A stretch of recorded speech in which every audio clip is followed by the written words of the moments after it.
Hey Johnny, I figured I would answer my questions via video, the questions you have for your coaching interview for your class, for Elazern. I see there's 8 questions, so I'll answer them this way, and then I'll send you the video, and then you could take my responses and use them for your paper. All right, what made you want to become a coach? Well, I love sports. I love teaching people. As much as I keep playing in the adult baseball summer league like you guys are doing, at a certain point, I realized that I'm getting older. I'm in my late 30s now, pushing the big 4-0 soon. Have wife and kids, little kids that I want to be around for what they want to do. And I've even been coaching my little kids in T-ball and coach pitch at Back Mountain Little League, and that's been fun to watch them grow and getting to teach them the basic fundamentals. And then even as soon as I was done playing at college at Marywood University for those 4 years of my college eligibility for baseball, I went right into coaching. Was a volunteer assistant coach at Marywood under Coach Davis and Coach Joe Ross, and I look up to those men, and they really led me on the path to wanting to become a coach because I wanted to be like them, be a leader of young men, and teach them, the difference between right and wrong, how to conduct yourself, how to play with pride, with dignity, do things the right way, where you shake hands with your opponent at the end of the game. You're not nasty to umpires, as tough as it is sometimes to hold it in when you don't like the calls they make. Strike zone could be a little iffy. You want to be with. You want to make sure that they treat everyone they come in contact with respect. And that's how you treat, your players, your opponents, the umpires, the fans, people you work with, and that sets you up on a path to, in the real world, as you would say, when you enter that, when you're done with school and academics, so you will be on a path to, be a good, upstanding citizen, and be a good worker, be a good parent, be a good husband or wife, a good partner. So I think coaching just really, I want to be able to help mold young minds and put them on a path to be the best individuals they can be as you grow up in this world. All right, question number 2. In terms of scheduling practices, what are the major factors to decide when, where, and how you will practice? Well, with baseball in spring, very unpredictable weather in northeastern Pennsylvania, a lot of it comes down to weather. If it's raining, if it's freezing cold, you never know. Then we are forced to go inside the gym and practice indoors, which stinks. You want to be out on the field. I'd rather, even if it's just mild out, if it's at least 40 degrees or so, or 35, you can wear a hoodie or bundle up. I'd rather be outside as much as possible. But when it's bad weather, at least we have the gym and we have a batting cage in there. We could do our drills in there for outfielders and infielders. Hitting ground balls and work on little things and fundamentals, throw downs for catchers to second base, and we do our base running there. We do as best as we can in unpredictable situations, even if we have to move the practice indoors to the gym. But we definitely want to be out on the field because it simulates what it's like in a game. It's not always going to be the warmest, nicest weather, so you have to be ready for that. For our home opener, we were happy to finally have our home opener last week. It was a little chilly, a little cold, but we got better weather on this past Tuesday when we were at home.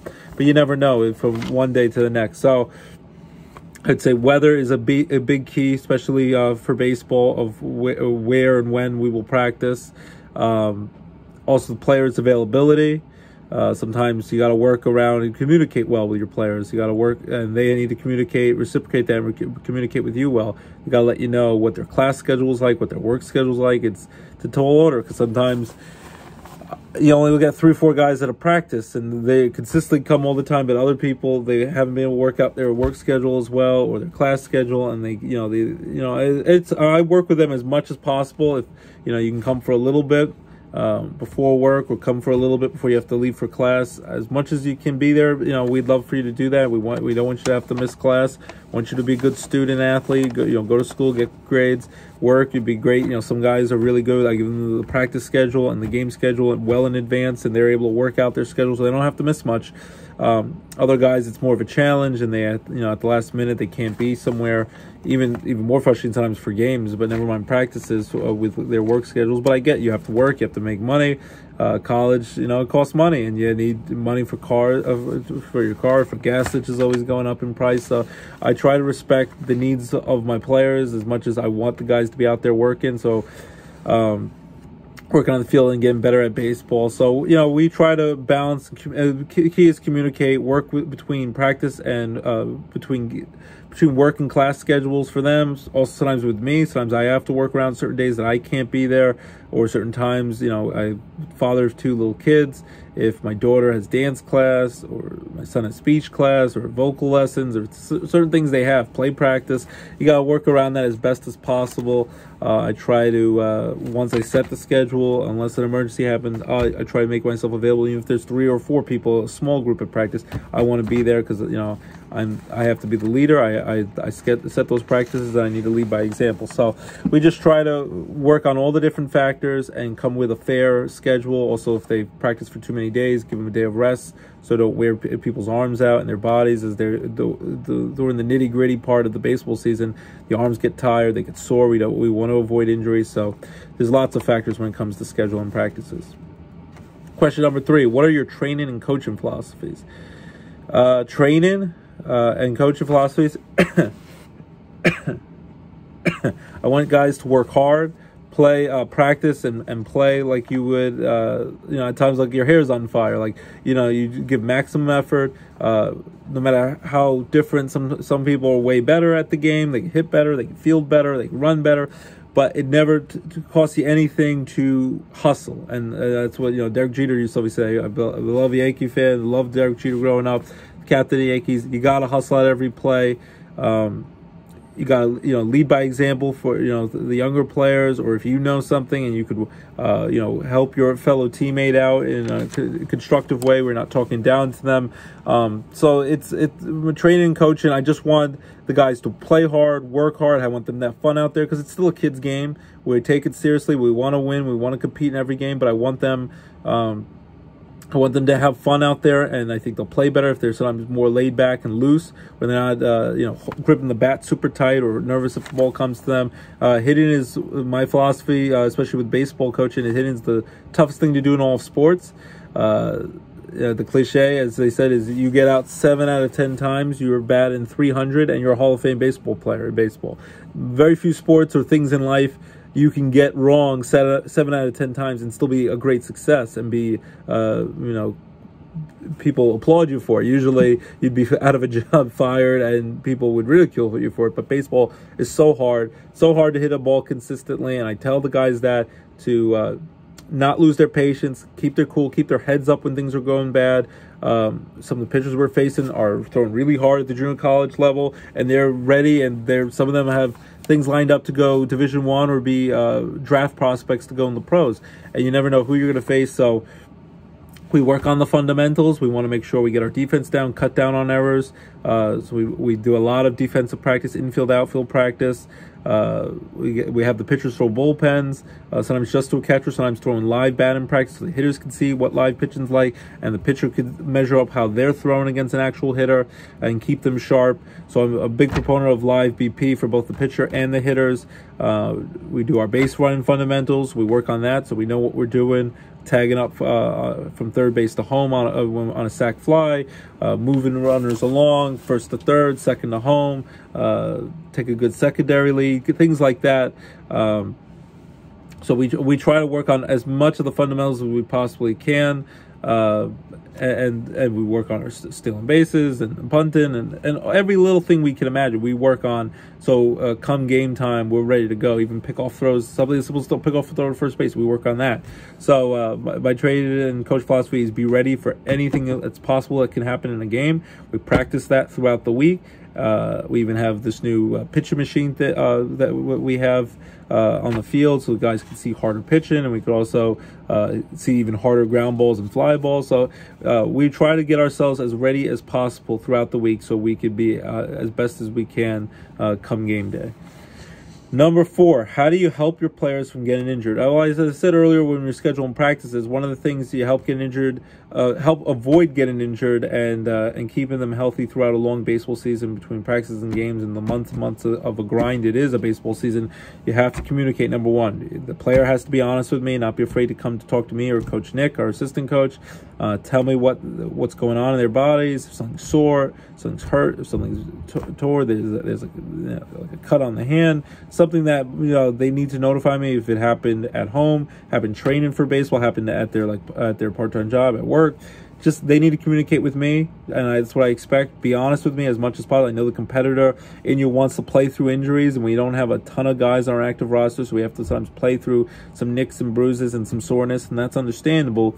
But if you're fully injured, I don't want you out there, hurting yourself more. And we got to make sure that our trainers, we have a great training staff. Cameron's come to a lot of our games and practices, Cameron Judge, and he works with them. He'll give them training techniques to rehabilitate an injury or soreness, or if people cramp up out there on the field while we're playing or practicing. So talk to me. We'll talk to the trainer who's there for every practice or game.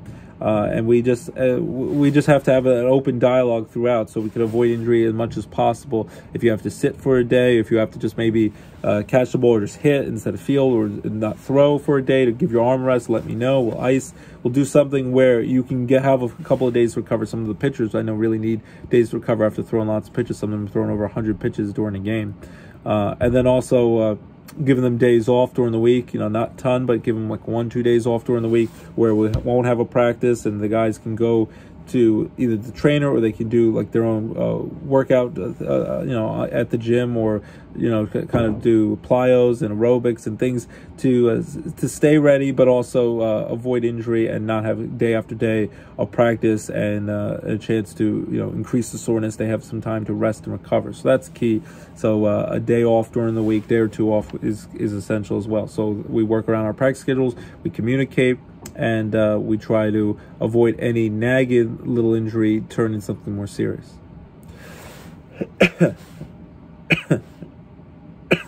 All right, question number 5. In a world of mental unrest, how do you manage how do you manage your players and their mental health? That's a big thing, especially nowadays with how crazy our world is, and we're just coming out of COVID and the lockdowns and all the we're getting back to more of a sense of normalcy, but there's still a lot of unrest in the world.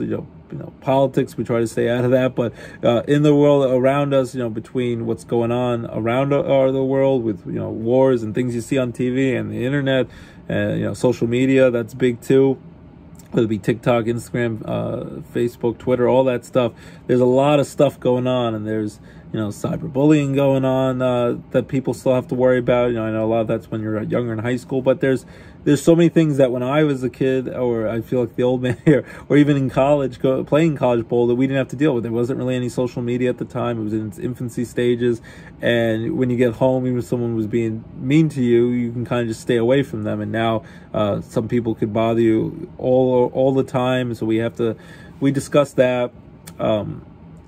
I like to have, again, as I've said earlier, an open dialogue with my players. Let them know within reason that, if certain things are private, that's fine. I respect that. But if you want to let me know what's going on in your world, whether it be at home with your family, your friends, relationships, your mom, your dad, at work, at school, if there's an issue going on, if you're having mental health issues where you feel overwhelmed with classes and tests, and between baseball and all the other things going on in the world, even just things around the world, when you see all the unrest that's going on throughout our country and around the world, just let me know. We talk about it. We try to have open dialogues with our players as much as possible.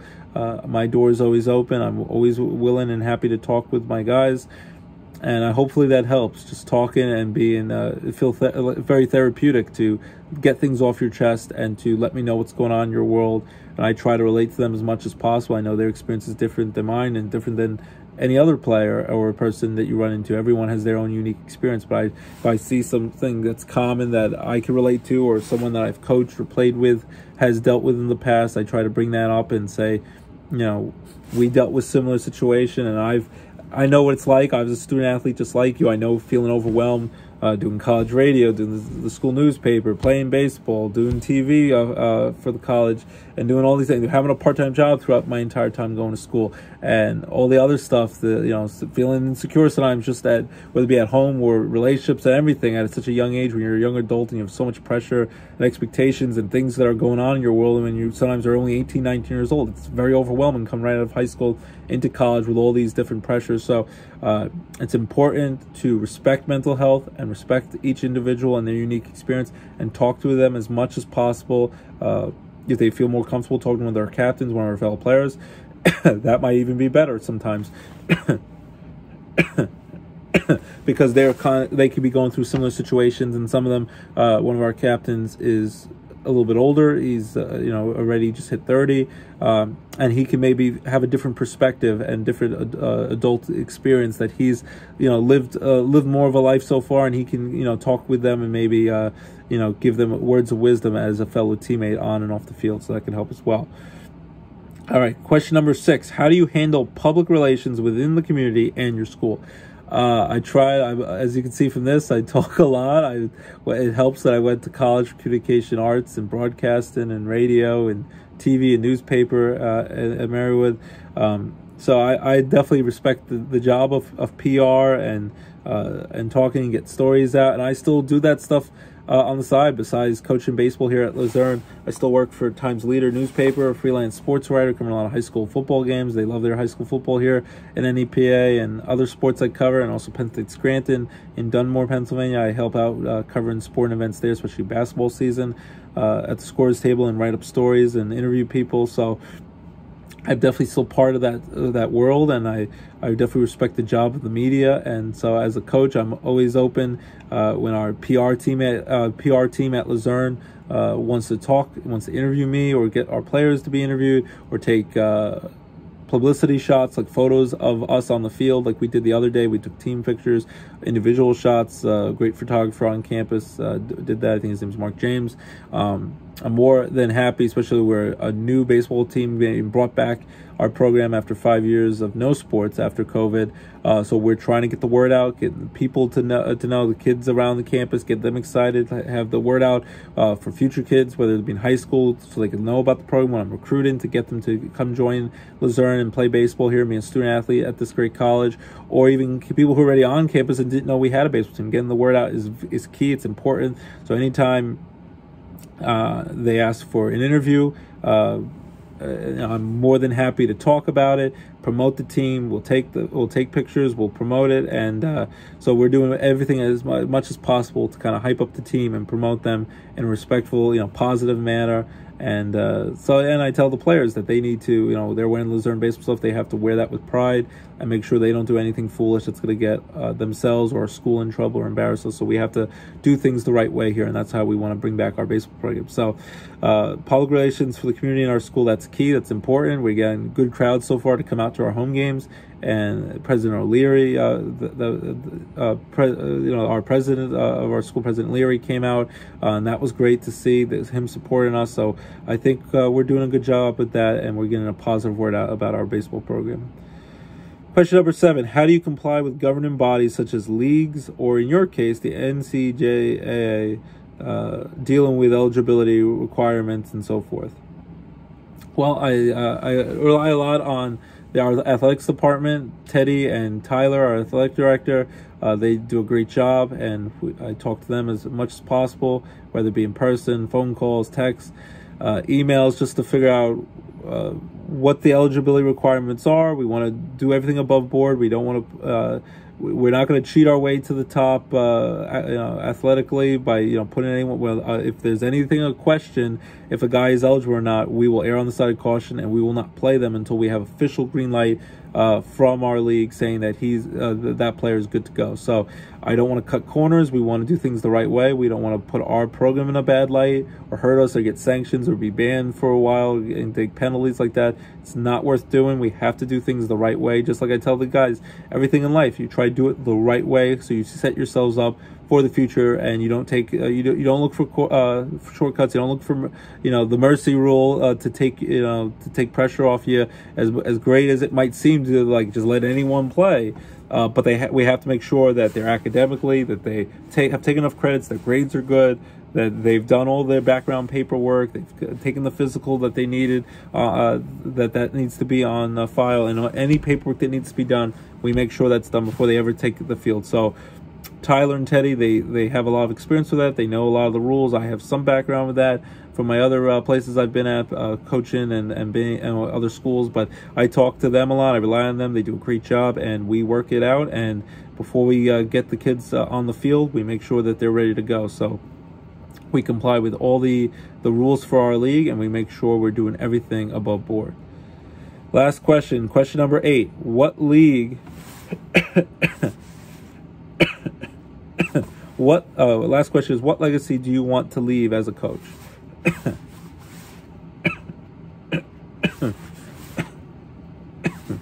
My legacy I want to leave as a coach, I always tell the guys, and I told our athletic department when I was being interviewed and when I eventually was fortunate enough to get hired to be our baseball coach here at Luzerne, I want to leave this program better than when I found it. I want to leave it on a good foundation where it can be set up for years to come for success.